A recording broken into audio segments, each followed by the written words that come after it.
welcome to this panel session. The last two amazing days here in South Summit, I have listened to several speakers talking about energy transition. But I make some questions about this. Which is the role of the distribution grids on this transition? How can the distribution grids accommodate the growth demand of data centers, heat pumps, EV chargers, while, on the other hand, we have to, how can this, the same time, these distribution grids accommodate the fast deployment of the decentralized energy production? So at the end, the distribution grids need to balance these users, these producers, while maintaining the grid stability and the safety of the safe work of our workers on field.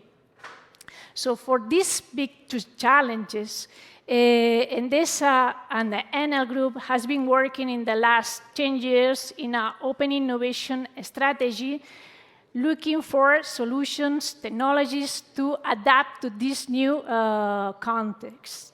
From this strategy, thanks to this strategy, today with my colleague Jacob, we are going to explain you some real experiences that we are having with Spanish startups here in Spain.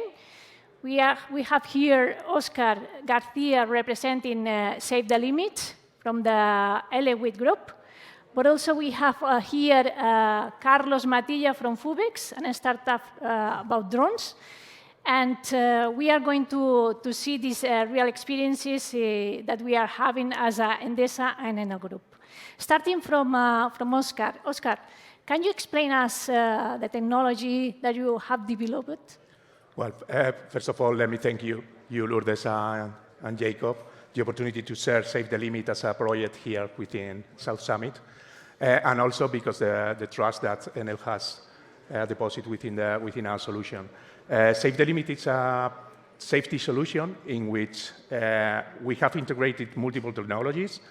By using LiDAR technology, we are able to create invisible walls and invisible ceilings in order to protect all the workers in hazardous environments.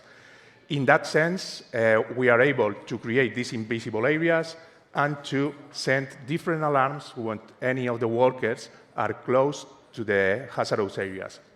We started working in this project in a very risky environment, such as yours, which is electricity, high voltage electricity, and specifically working in substations, in which we have very delicate assets and very risky areas in which the risk of having an accident or even risking death for the workers is really high. So when creating these areas, we are complementing all the methods, traditional methods that we have, such as fences or chains, for the workers to feel much better and more safety within the environment. Also, we are able to send different alarms, sound alarms, visual alerts, and integrate with different vehicles, such as cranes or forklifts, in order to automatically stop and get back all the movements so they cannot reach what's a risky area. And Oscar, how did you start to collaborate with Endesa? How did we get in touch with you?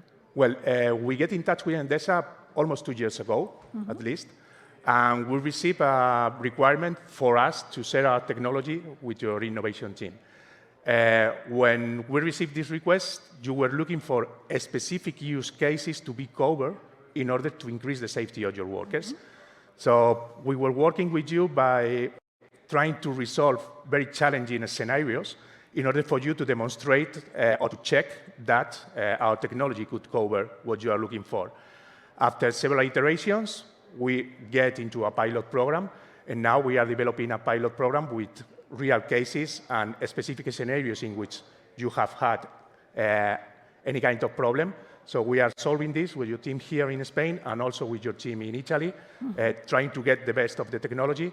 So we are very confident that we are going to provide you a really good solution to increase the safety of your workers, and also you are helping us to improve the solution that we have to get a better set of features and a best way of functionality for it. Thank you, Oscar. I personally have the opportunity to see this technology. I can say that it's very simple to use it, and we are confident that we will adapt and scale up this solution for our field workers.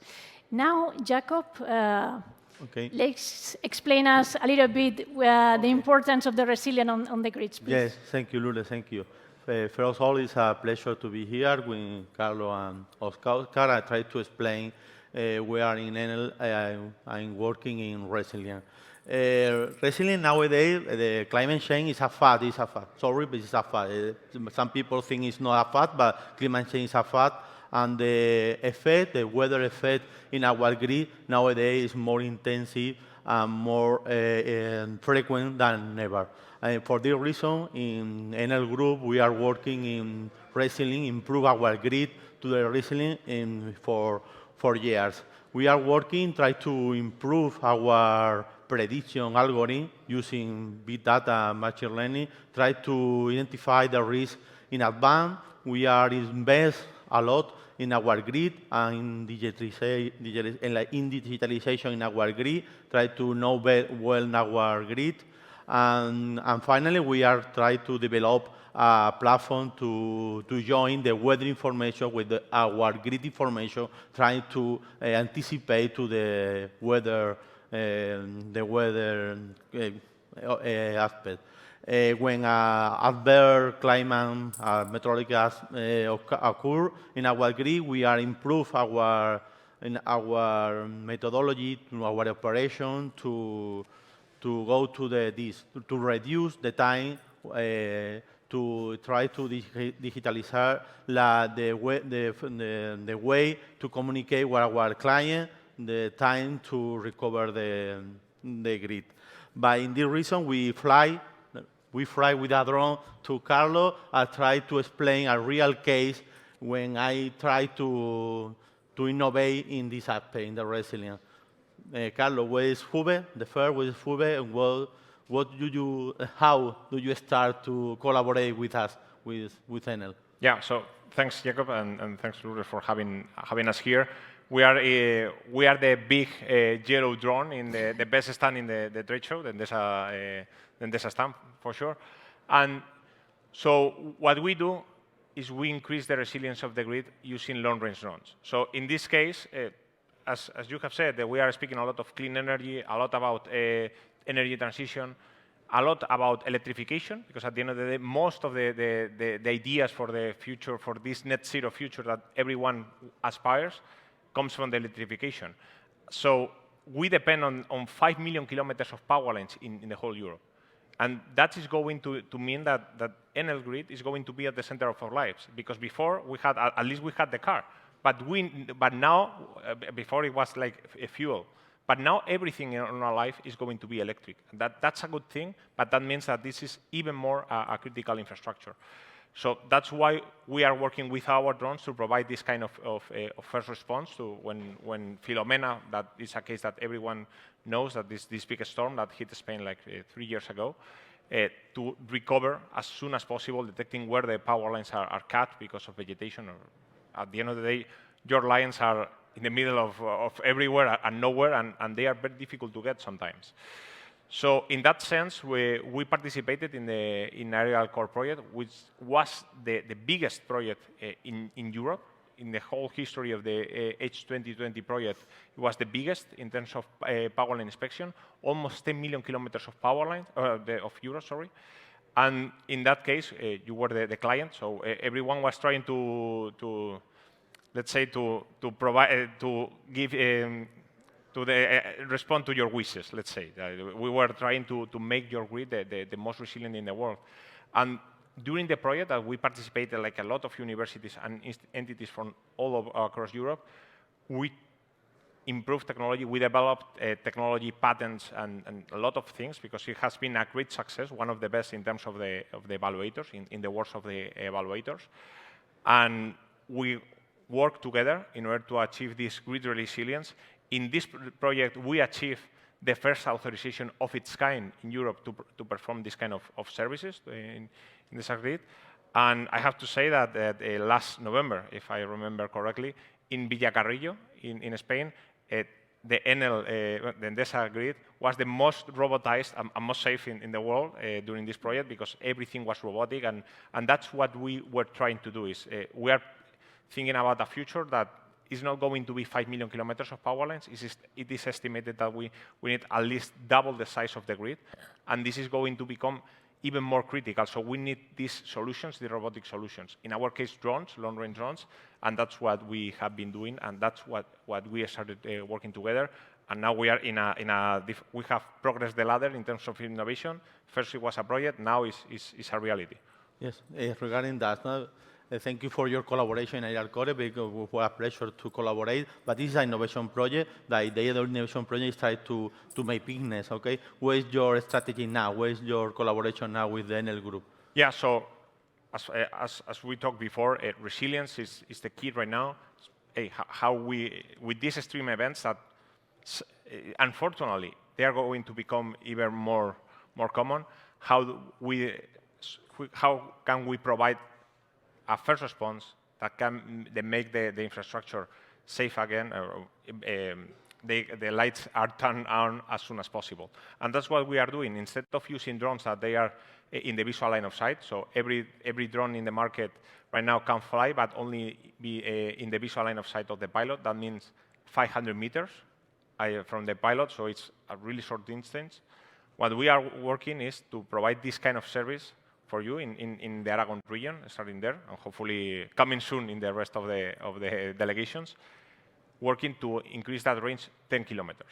And we are working on different projects because we have received like 3 CDTIs, that is the main funding Spanish body, to increase the range of our aircraft to 100 kilometers per day. So that's what we are working with you to provide this kind of service, so you know exactly when the power lines are cut, where to send your people to fix these areas, because at the end of the day, we are speaking about huge areas. When a storm hits area, it's not 1 kilometer of power lines, tend to be very large areas. It's very difficult to find them, and that's what we are doing right now, but thinking about how can we improve the inspection, how can we automate all these things so you can have the complete digital twin of the infrastructure as soon as possible. Right now, we are speaking about a lot of time that takes to inspection companies, up to 6 months.